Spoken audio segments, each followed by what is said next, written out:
Woohoo! How you folks doing? Yes, I'm doing great also. Thanks for asking.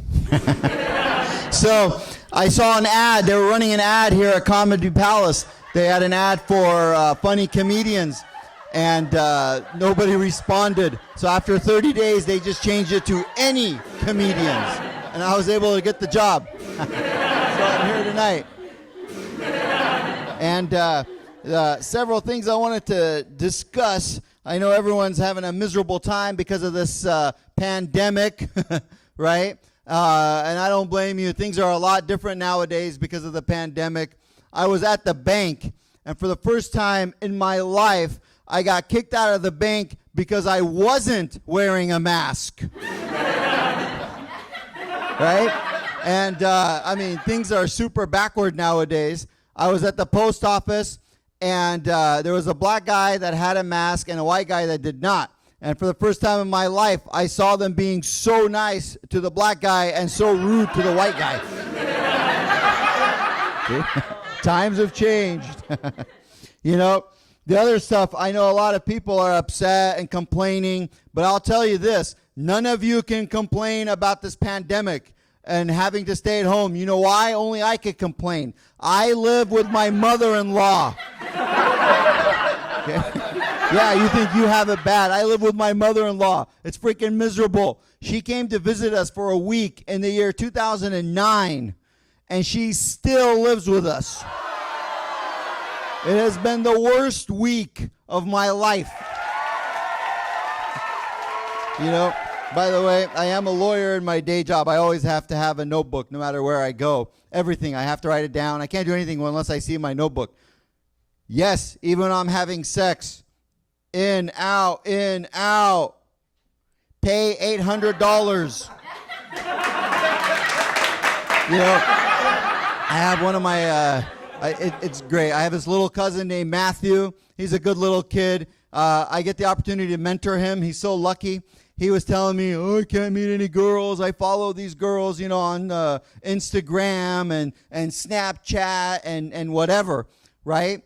I go, bro, it's not the way to do it. When I was in college, when I wanted to follow a girl, I wouldn't go on her Instagram. I would follow her home. All right? Follow her home. Follow her to her place of business. That's how you do it. You got to take initiative. Girls like initiative. And besides, you're never going to meet the right girl on Instagram or Facebook or LinkedIn. If you want to meet the right girl, I told him, the best shot you got is getting on Pornhub. That is where you can meet the right girl, okay? That's the only place that it could work. Several other things. I got one friend of mine. His name is Ritesh Achara.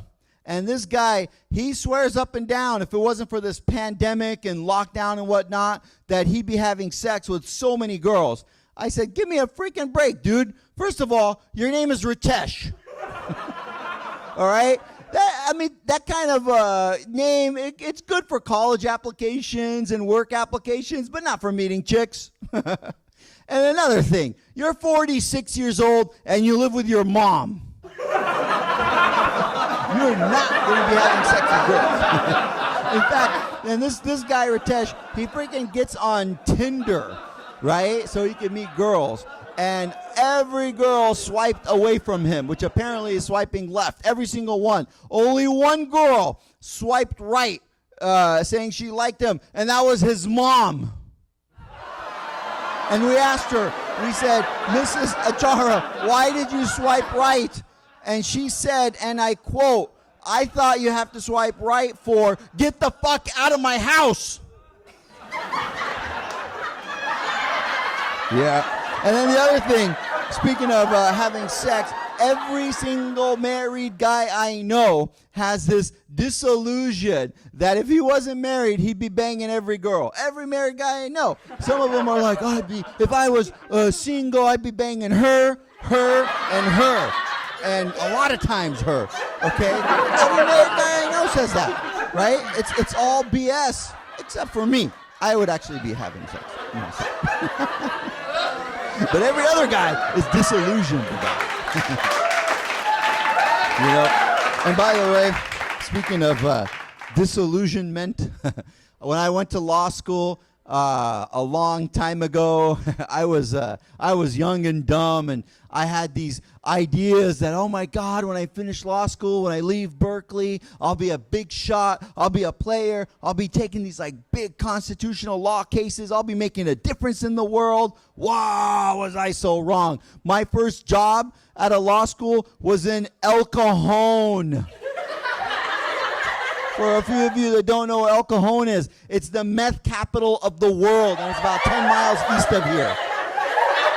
It's freaking crazy. All the freaking meth heads in El Cajon, right? They're freaking nuts, dude. They're all missing their teeth. And it sucks when we go to the judge, only in El Cajon do the judges have less teeth than the defendants. And my first case, the guy I worked for, the lawyer I worked for, he did a lot of divorce law. The first case I ever had, this husband and wife, these two meth heads, the only thing they were arguing over throughout the whole divorce litigation was their above-ground pool. Who the hell fights over an above-ground pool?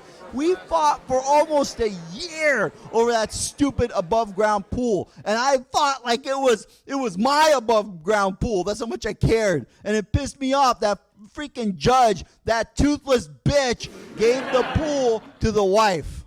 It was unbelievable. I was so pissed. And then years later, I was at Walmart, and I run into this guy, my first client, and wouldn't you know it, he was with his ex-wife.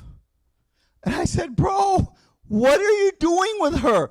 That whole year of litigation, what are you doing hanging out with your ex-wife? What, you really want to borrow her above-ground pool? Why are you with her? He looks at me, he's like, well, what do you want me to do? I said, well, you got divorced. Why are you with her? He said, well, we got divorced, but she's still my cousin.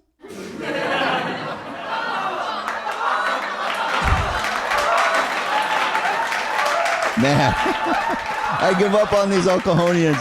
I know why people hate lawyers, by the way. I do a lot of personal injury, like people get in a car crash and whatnot, and I know why people hate lawyers. Us lawyers, we get excited. I get excited when I hear someone gets in a car crash. Okay? In fact, the toughest thing for me when I hear from a friend of mine that he got in a car crash is that I have to pretend to be sad. It's very, very hard, okay? One time, my best friend called me. He got in this really bad car crash, and he called me. I got in a bad car crash, and he was like in pain and whatnot. I was so happy.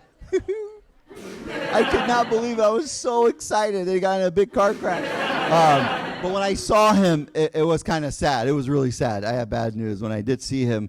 And the bad news was that he was perfectly fine.